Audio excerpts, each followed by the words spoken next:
Marketing Square. Bienvenue sur Marketing Square, le rendez-vous du growth marketing. Le growth, c'est un marketing qui sort des clous, qui se réinvente, qui se renouvelle. C'est aussi un mindset qui repose sur l'envie de se dépasser, de se détacher de ses opinions une bonne fois pour toutes et d'apprendre en continu. Si tu te reconnais dans cette description, que tu sois débutant ou expert, abonne-toi. Ce podcast va devenir ton meilleur allié. Je suis Caroline Mignot, grosse marketeuse et entrepreneur.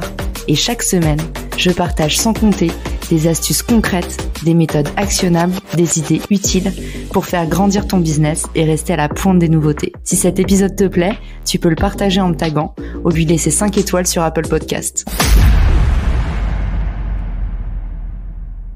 Bonjour à tous et bienvenue dans ce nouvel épisode de Marketing Square.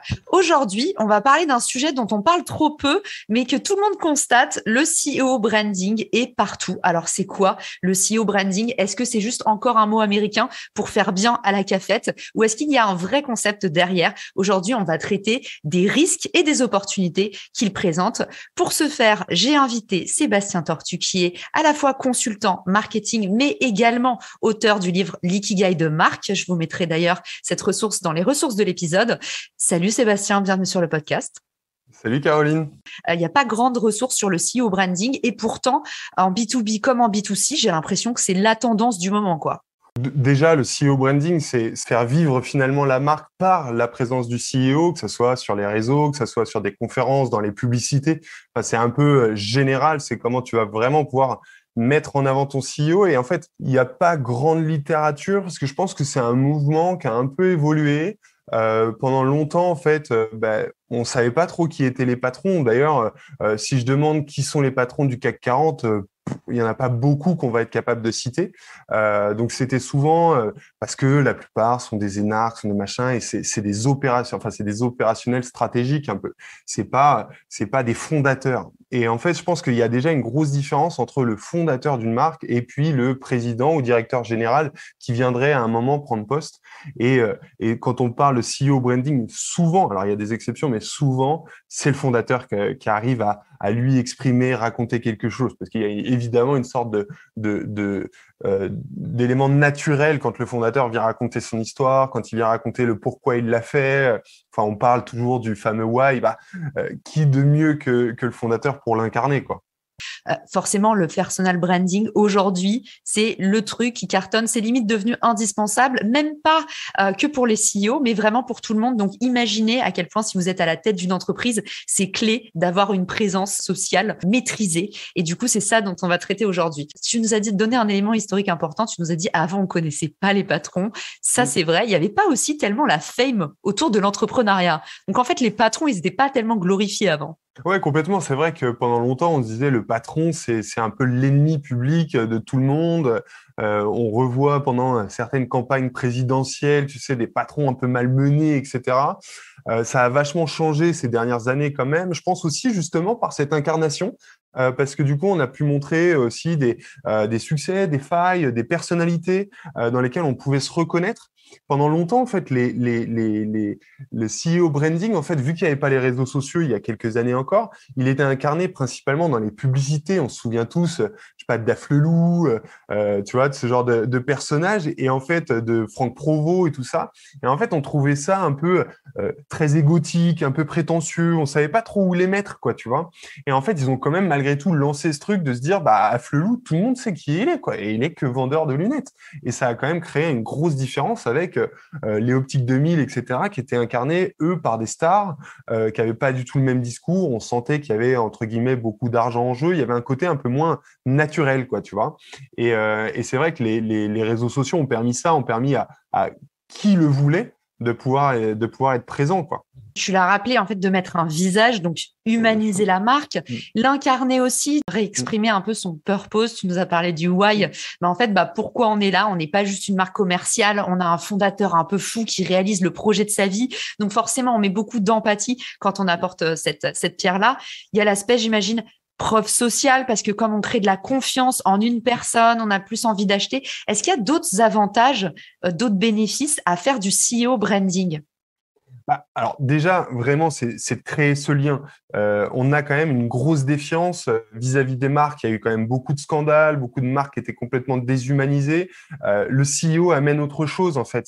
tu sais, il y a même à travers une vidéo ou quoi, il y a un regard, quoi. Il se passe quelque chose et on a la sensation de parler à quelqu'un qu'on connaît. Tu sais, d'ailleurs, moi, ça m'arrive maintenant, en faisant des conférences, etc., de voir des CEO de petites marques, hein, mais c'est devenu des petites stars, quoi, tu vois. C'est-à-dire que les gens vont les voir parce qu'ils les ont beaucoup vus, parce que ils les admirent, parce qu'ils représentent quelque chose qu'ils aimeraient être. Enfin, tu vois, ça crée quand même un lien très, très personnel, des fois un peu bizarre, mais un lien très personnel que les gens redemandent, en fait, tu vois, un peu comme les stars de cinéma, comme les stars de la musique, comme les footballeurs, enfin, comme les sportifs, etc. Il y a ce lien qui est créé.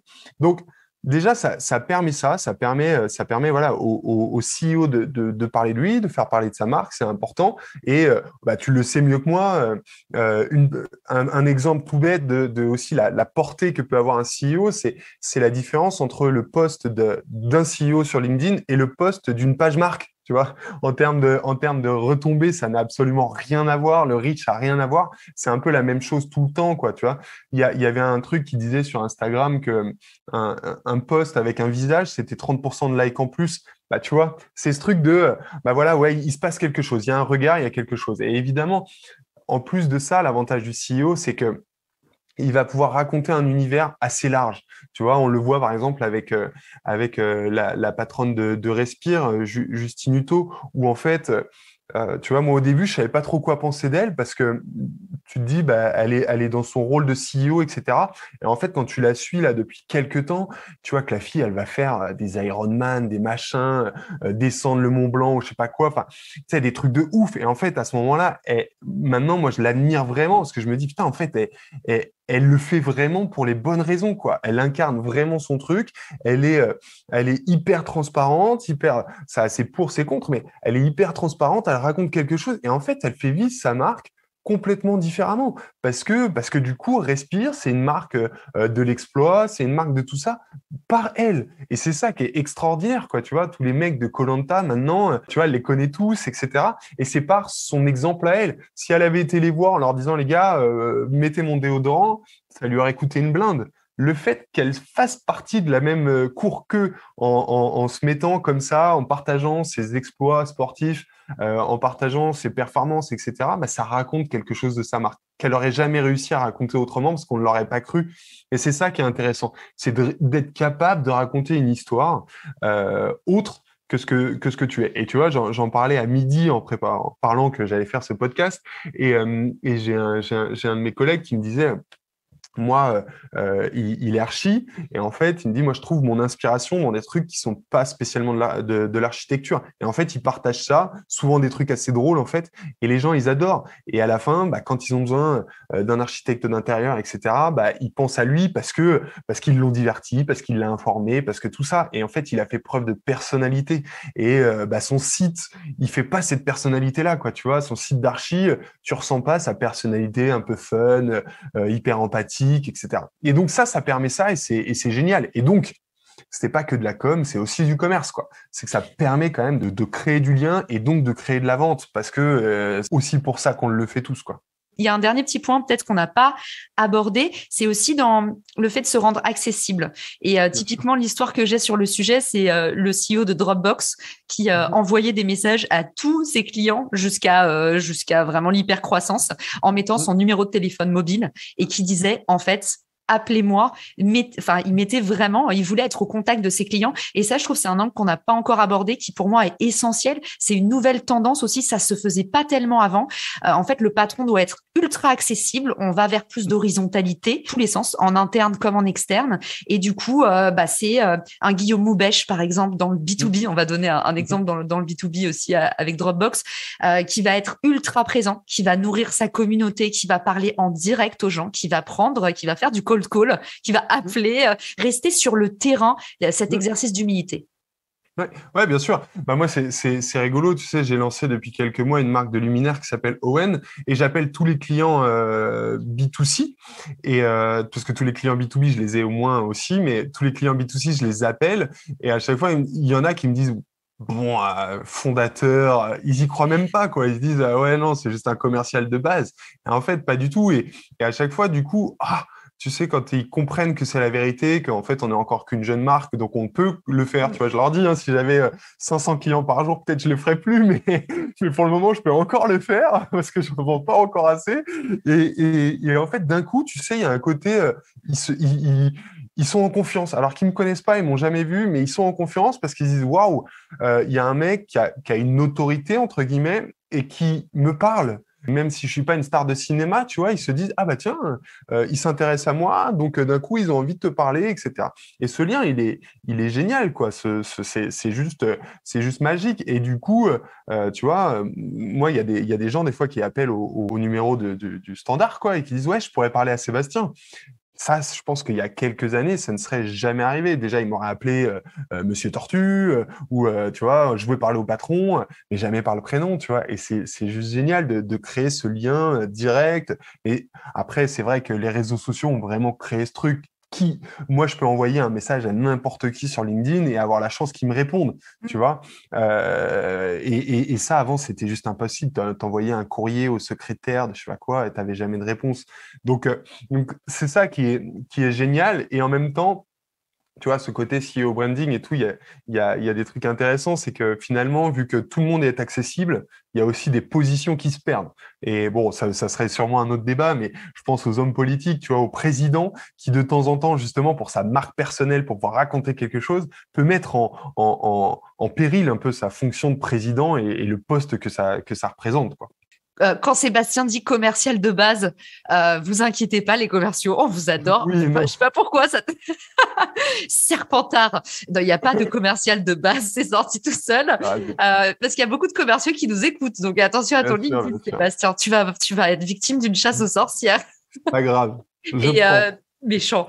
Et aussi, ce que je trouve important de repréciser, c'est qu'aussi, en fait, en devenant entrepreneur, et il y en a de plus en plus, on s'est rendu compte que c'est pas des actions de com à la con d'être proche de ses clients. C'est une putain de nécessité. Parce qu'en fait, si tu fais pas ça, t'es complètement décorrélé de ton produit et tu finis par faire des features qui font sens pour personne. Donc, en fait, ça, je pense, il faut aussi le repréciser. Là, on n'est pas en train de vous dire dans cet épisode, c'est bien de faire du CEO branding parce que c'est bon pour votre com. La com, c'est 1% de votre réussite d'entrepreneur. Genre, en fait, tout ce que vous allez comprendre sur votre marché, c'est au contact de vos clients, pas avec vos potes, pas avec vos collègues, surtout pas votre mère. Mais du coup, voilà, ça c'est important de le repréciser. Et alors, par contre, c'est vrai qu'à côté de tous ces avantages, puisque ça vient nourrir vraiment plein de toute la chaîne de valeur, eh ben, il y a aussi des désavantages, voire des risques, voire des menaces. Qu'est-ce qu'on peut dire là-dessus, Sébastien?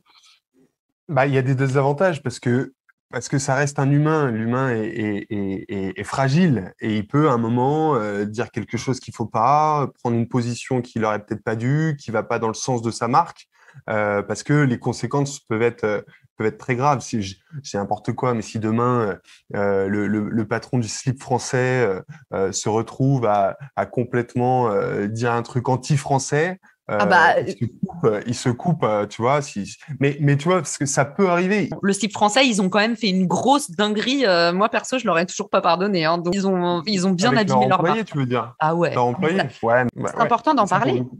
Bien sûr, bien sûr, bien sûr, mais ça pour le coup, là, il peut pas faire grand-chose malheureusement, quoi. Tu vois, il a été plus victime qu'autre chose de cette action. Mais déjà, c'est important de dire que déjà un employé peut, et on l'a vu aussi, il y a eu le scandale Louis-Tu, en fait, déjà un employé a énormément de poids, donc c'est aussi préjudiciable. Donc imaginez le CEO. Non, en fait, il y a un truc, c'est que là, on est passé au CEO branding et en fait, il y a de plus en plus de boîtes qui redescendent en strat et qui vont avoir le CMO branding, le CTO branding, tu vois ce que je veux dire? Et en fait, ils vont faire le branding de la marque et en fait, ils avancent en meute, quoi, tu vois? Il y a, j'imagine que tu le regardes sur LinkedIn, mais Kudak, qui reste une petite boîte, mais qui font ça très bien. Genre, ils ont tous un discours très différent, qui servent la même chose et en fait, tu ne vois que du Kudak parce qu'ils sont 7, 8 à faire des posts hyper carrés sur leur métier, machin, et en fait, ça avance en meute, quoi. Et ça, c'est hyper intéressant parce que là, t'as un impact fort, quoi. Tu vois, parce que le CEO, il parle pas à tout le monde. Est-ce que les meilleurs designers vont avoir envie de suivre le CEO d'une boîte d'acquisition? Tu vois, pas sûr. Par contre, bah, le chef design de cette boîte-là, il peut aller toucher ces gens-là. Et en fait, c'est ça qui est intéressant, c'est que du coup, tu ouvres le spectre à mort. Parce que nous, on est quand même dans un univers de start-upers, de tout ça, donc on connaît ces gens. Mais en fait, il y a à l'intérieur plein de verticales. verticale, quoi, tu vois. Moi, est-ce qu'un commercial va avoir envie de me suivre? Bon, peut-être, peut-être Un pas. commercial de base. Un Non, non, parce commercial qu'il y de a des... base. Non, maintenant, il a plus envie de te suivre. Mais, non, mais tu vois, et c'est ça qui est intéressant. Donc, évidemment, il y a des limites. Il y a des limites par le dérapage. Il y a aussi des limites par le manque de fond. Parce qu'il y a des gens qui n'ont pas grand-chose à dire et qui, en fait, vont pas dire des choses intéressantes. Il y a des limites par le fait qu'il y en a qui pensent que le CEO branding, c'est juste le branding de sa marque porté par son nom. Et donc, il va ne faire que de la pub de sa marque. Bah, il raconte rien, il apporte aucune valeur. On va du coup se dire, bon, bah, c'est un peu too much. Du coup, tu vas créer une sorte de relation un peu particulière avec lui où tu vas pas avoir envie de le croire, etc. Donc ça, c'est important. Évidemment, si le mec il a des valeurs contraires à sa boîte ou en tout cas pas complètement alignées, c'est compliqué. C'est pour ça aussi que quand c'est le fondateur, c'est plus simple parce que souvent, malgré tout, le fondateur il est complètement aligné avec les valeurs de sa boîte, c'est quand même mieux et il les incarne. Et donc, c'est là où il y a le moins de risques. Mais c'est vrai que ça, c'est la difficulté. Et puis après, c'est aussi de voilà, savoir, enfin, c'est un truc, mais c'est savoir être intéressant, quoi. C'est pas facile. Ça s'apprend pas comme ça du jour au lendemain. Souvent, ça prend beaucoup de temps. Il y en a beaucoup qui se disent, bah, pourquoi ça marche pas tout de suite? Ça prend du temps. C'est le risque que les gens se lassent, quoi, tu vois, de le faire, tu vois, d'être présent, d'exister, etc. Et voilà. Et après, évidemment, il y a des profils qui sont plus à même à le faire que d'autres. Il y en a qui sont très à l'aise avec ça. Et c'est pour ça, d'ailleurs, que dans certaines boîtes, bah, c'est pas le président, ça va être quelqu'un d'autre qui va prendre la parole. C'est pas très grave. Parce qu'il y a des gens qui ont juste aussi pas envie de le faire, quoi, tu vois, qui se sentent pas concernés. Aujourd'hui, on voit de plus en plus de grosses boîtes, tu vois, justement, on parlait du CAC 40, où en fait, c'est des agences de com qui gèrent les LinkedIn et tout ça de ces mecs. Ça se ressent, quoi, tu vois. Il y a aucune, t'as envie d'avoir aucune empathie, quoi. Et le pire dans tout ça, c'est quand ils disent, quand c'est signé de mes initiales, c'est moi. Alors ça veut dire que tous les autres, faut pas les lire. C'est juste boring, quoi. Donc, en fait, faut juste faire le truc avec envie, avoir envie de parler aux gens, avoir envie de leur raconter des choses, avoir envie de leur répondre aussi. Parce que ça, c'est important. C'est pas juste, tu vois, c'est pas, comme tu le disais, top-down, quoi. C'est hyper horizontal. Il faut avoir envie de répondre aux commentaires. Il faut avoir envie bah voilà, de se prendre aussi de temps en temps des remarques désobligeantes et d'y répondre intelligemment, de pas tomber dans le piège de l'insulte, de ce genre de choses. Donc oui, ça a ses risques parce que du coup, bah, c'est vrai que quand tu te prends des tollés, enfin, on le voit avec des mecs comme Grégoire Gambato, etc., qui a pris quand même, qu'on a pris, quoi, bah, c'est pas facile de garder son calme, de rester aligné avec soi-même, de pas partir en live. Donc, ça a ses risques, mais les risques sont mesurés par rapport aux bénéfices que ça peut apporter, quoi. Pour résumer un petit peu ce que tu dis, on repose sur la personnalité de quelqu'un, donc une personnalité forcément clivante en général, et aussi on repose sur un humain, donc quelqu'un qui peut faire des erreurs, des dérapages, se faire piéger. Il y a plein de choses qu'on peut mettre dans la balance, mais du coup, ça peut être fragile. Il y a quelque chose dont on n'a pas parlé, mais qui est, je pense, le pire risque du CEO branding. Et tu cites Grégoire Gambato, on est en plein dedans, tu m'as offert la transition, c'est qu'en fait, tu crées une dépendance.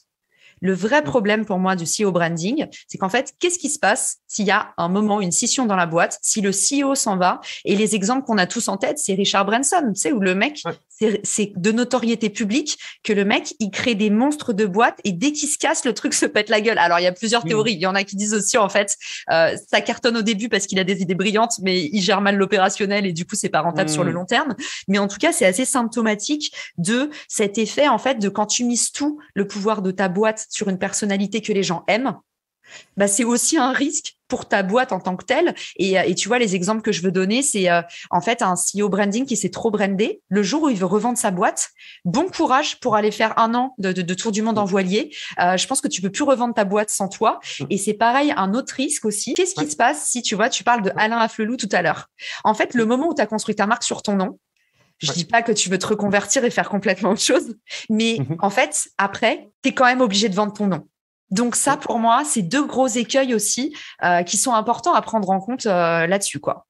Oui, il y a un risque. Mais en fait, tout ce que tu as réussi à créer avant que le mec il se barre et tout le positif que ça aura pu avoir pour ta marque, c'est juste un avantage concurrentiel énorme. Donc peut-être que tu vas perdre un peu, peut-être que... Mais en fait, après, c'est qu'est-ce que tu as vraiment construit? Est-ce que tes équipes opérationnellement sont capables de garder tes clients, de continuer cette envie? C'est aussi ces questions-là qu'il faut se poser. Moi, je me poserai pas cette question-là en se disant c'est une limite, parce que en fait, c'est une limite, mais tu auras déjà tellement grandi grâce à ça que tu auras, entre guillemets, les moyens de pivoter. Et tu vois, tout à l'heure, on parlait de Kudak et je l'ai vu tout à l'heure. On voit tout le temps Théo sur les vidéos de Kudak.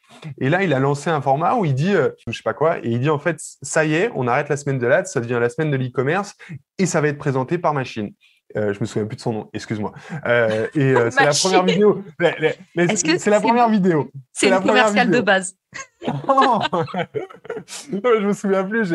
Pour le coup, mais tu vois, Théo, je l'ai pas oublié, et elle va au bout de 5-6 épisodes qu'on va voir, on la connaîtra, et elle va raconter autre chose. C'est ça qui est intéressant, c'est que lui, il a même pas 2 ans d'existence de sa boîte, et il commence déjà, tu vois, à faire vivre les autres. Ça, c'est important. Après, le risque, c'est que quand c'est des employés, bah, c'est qu'ils s'en aillent. On l'a vu justement avec Gambato, avec Nina Ramen, etc. C'est qu'à un moment, en fait, Germinal leur a servi aussi de tremplin. Hop, ils s'en vont. Comment tu te réinventes toi sans qu'ils partent avec les clients, etc.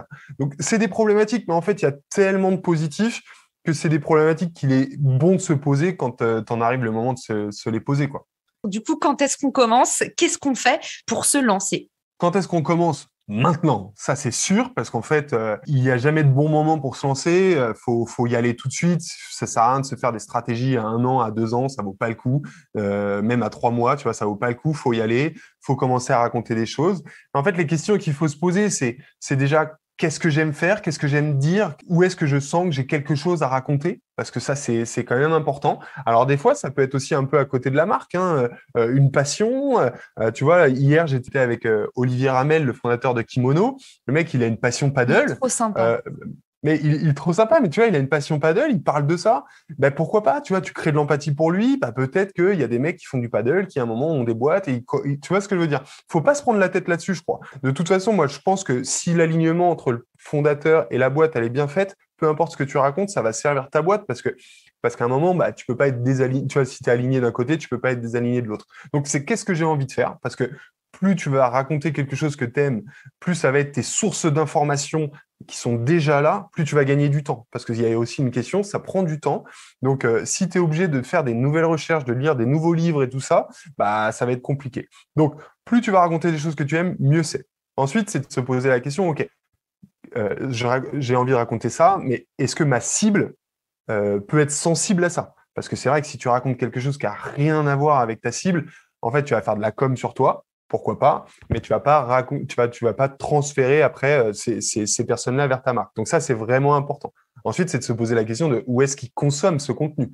Parce que peut-être que pour nous, LinkedIn est le parfait endroit, mais peut-être que pour d'autres, ça va être Instagram, peut-être que ça va être TikTok, peut-être que ça va être un blog, peut-être que ça va être, tu vois, des vidéos YouTube. Enfin, donc c'est aussi de se poser la question de là, parce que moi aussi, j'en vois trop qui vont partout et qui, à la fin, sont inconsistants partout. Parce qu'en fait, à vouloir être partout, bah, tu es un peu nulle part et donc tu manques de consistance.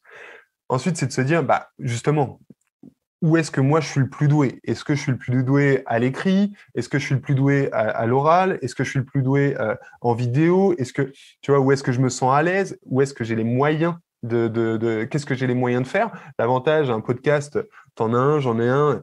En termes de moyens techniques, c'est quand même pas le plus onéreux. Ça permet quand même de rencontrer des gens, de faire des choses, mais il y a des gens qui sont pas à l'aise à l'oral, qui bégayent, qui ne s'assument pas, etc. Donc c'est pas le bon média. Il y en a qui sont très à l'aise à l'écrit, donc il faut le faire à l'écrit. Moi, je pense qu'il faut se sentir le plus à l'aise. Plus à l'aise vous serez, plus ça se verra, plus ça se saura, et donc plus les gens auront envie de vous suivre pour les bonnes raisons. Et puis il y a un truc, je l'ai un peu abordé, c'est le temps. C'est de se dire quel temps je peux consacrer à ça, parce qu'encore une fois, c'est très chronophage. Et, enfin, ça peut l'être, ça peut être très chronophage. Donc, il faut savoir aussi l'équilibre que tu as envie de donner entre ton temps à toi et enfin, ton temps de travail effectif sur ta boîte et puis ce que tu vas pouvoir apporter à côté. Donc, tu vois, je pense qu'il y a un vrai besoin de, voilà, tu définis tes valeurs, tu sais quelle est ta mission, tu sais ce que tu as envie de raconter, tu le racontes, tu mets du positif, parce que franchement, on en a tous besoin, c'est hyper important. tu positif, tu as le droit de raconter des galères, mais essaye d'y voir aussi le côté positif à ces galères. Et puis, voilà, faut y aller, quoi. Faut y aller, faut pas hésiter. Au début, ça va peut-être pas être bien. Au début, il y aura pas 1000 likes. Au début, il y aura pas tout ça. Bah, il faut se décomplexer de ça aussi. C'est difficile. Quand on lance un Instagram, bah, au début, il y a 0 personne, quoi. Au début, il y a que les copains, il y a que les trucs. Bah, c'est pas grave, quoi. Il faut y aller. Il faut créer des choses. Il faut s'inspirer des autres. Il y a aussi une façon qui est quand même intéressante pour exister, par exemple, sur les réseaux comme LinkedIn, c'est d'aller commenter les posts des autres. Ça vous permet d'exister, ça vous permet d'interagir avec des gens. Ça peut être une façon aussi de commencer sans créer ses propres contenus, de se dire bah, j'ai des choses à dire, je vais aller regarder ce qui se passe sur mon sujet et je vais aller les commenter. Et ça, c'est important. Et puis après, il peut y avoir aussi, parce que là, on parle très online, mais il y a aussi d'aller faire des conférences, d'aller faire des rencontres, etc. Ça fait vivre aussi votre marque personnelle et puis votre marque. Et un truc qui est important, c'est que malgré tout, on ne sait jamais ce qui peut se passer de la marque. Elle peut mourir. Vous pouvez avoir envie de changer, pivoter, la réinventer, changer de nom. Enfin, tout est possible. Mais vous n'allez pas changer de nom, quoi. Il y a peu de chances. Donc ça va vous servir, quoi. Tu vois, moi, je le vois parce que depuis quelques années, je développe ma marque. Alors, j'ai pas la même que toi encore, mais tu vois, je développe ma petite marque personnelle sur les réseaux. Et en fait, tu vois, là, j'ai enregistré une nouvelle émission hier qui va sortir en 2022. Bah, tout de suite, il y a des gens qui le savent. Si j'avais eu juste le LinkedIn ou l'Instagram de cette nouvelle émission, bah, personne ne l'aurait su. Et ça, c'est quand même hyper intéressant. Ça vous permet vraiment de, en fait, il faut le considérer comme vous devenez un média. Donc, vous avez des choses à raconter. Il y a des gens qui vont vous faire confiance. Donc, si vous leur amenez de la valeur, il y en a encore plus parce qu'il y en a qui vont parler de vous. Et puis, boule de neige. Et puis, peut-être que vous aurez un média avec 500 personnes. Peut-être que vous aurez un média avec 500 000 personnes. Mais c'est pas très grave, en fait, parce que quoi qu'il se passe, ça sera toujours ça de gagner. Et puis, vous serez référent sur un secteur, sur un segment, etc. Et ça sera positif, quoi. Moi, je pense qu'il faut y aller avec légèreté. Ça serait mon conseil. Savoir qui on est, savoir ce qu'on veut faire, mais y aller avec légèreté, sans se prendre la tête. Et après, vous mettrez des stratégies en place quand vous verrez ce qui marche pas. Et puis voilà. Pour résumer, être authentique parce que quand c'est pas vrai, ça se sent. Ne pas avoir peur du ridicule parce que par contre, si vous faites un truc qui vous ressemble, dans lequel vous avez envie de creuser, il faut y aller. On s'en fout du regard des autres. Vous allez effectivement commencer par faire des bides. Tous les apprentissages, c'est la même chose. Il n'y a aucun enfant qui sort du ventre en courant. C'est d'abord vous plantez 1 fois, 2 fois, 3 fois. Vous apprenez à marcher. Après, vous courez.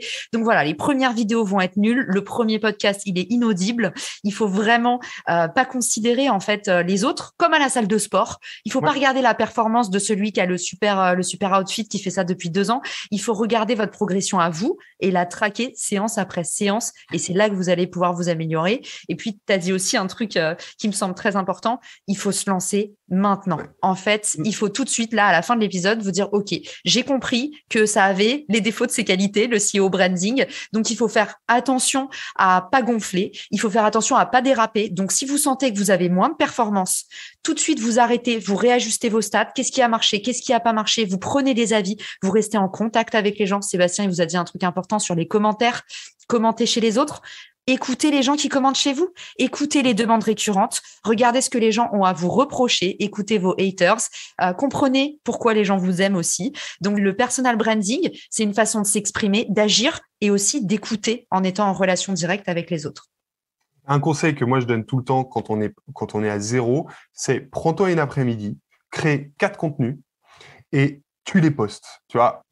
Mais vraiment de les faire les 4 en même temps, comme ça tu seras satisfait de ton truc et tu les postes et en fait ça te fait 1 semaine, 2 semaines selon ton rythme et en fait ça te permet de voir et en fait une fois que tu as montré ta gueule, une fois que tu as montré en fait ça y est, c'est fait quoi. Tu vois, il y a un côté où ça y est, je l'ai fait. C'est beaucoup plus facile derrière. Alors que si vous en faites qu'un seul, le risque, c'est de se dire « Ah ouais, mais j'aurais pu le refaire, j'aurais pu machin, etc. » Et du coup, dans la même continuité que ce conseil, c'est que si vous faites une vidéo, par exemple, faites-la 1 fois, 2 fois, mais basta.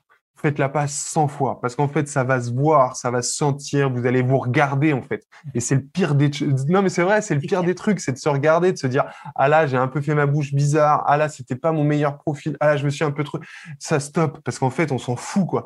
Des fois, quand c'est notre image à nous, on s'attarde sur des choses que les autres ne voient absolument pas. Et donc, ne vous auto-censurez pas. Et je pense que c'est un truc qui est important. Ne vous auto-censurez pas. Tu vois, moi, sur le lancement de la vidéo de mon bouquin, je me suis rendu compte pendant la vidéo que j'avais pris le bouquin à l'envers, quoi, tu vois. Je me suis dit, pas grave, tu vois, genre, je vais pas refaire, je le laisse et c'est pas grave, tu vois. Et donc, je pense qu'il faut y aller encore une fois avec légèreté et se faire confiance.